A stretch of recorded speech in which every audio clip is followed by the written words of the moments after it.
سلام قشنگم. نه ترس.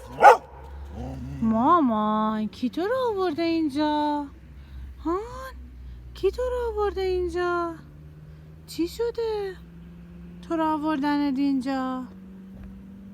هان این بچه رو دیشب آوردن اینجا فکر کنم، چون من تازه اولین بار میبینمش. ساعت 6 صبحم با زردک و حبه دعواشون شده بود. انقدر زردک و حبه گازش گرفتن بچه رو. طفلی قشنگم، کاش بذارن تو بیای تو پلتفرم. قربونت بشم.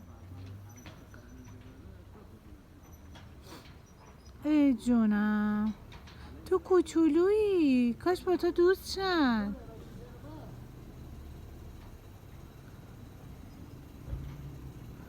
قشنگم بیا دست بده مامان. آب میخوای برات بیارم؟ آره من برم برای تو آب بیارم، غذا بیارم. آره میخوای؟ نترسه مامان نترسه، کوچولو من نترسه. باشه دورت بگردم.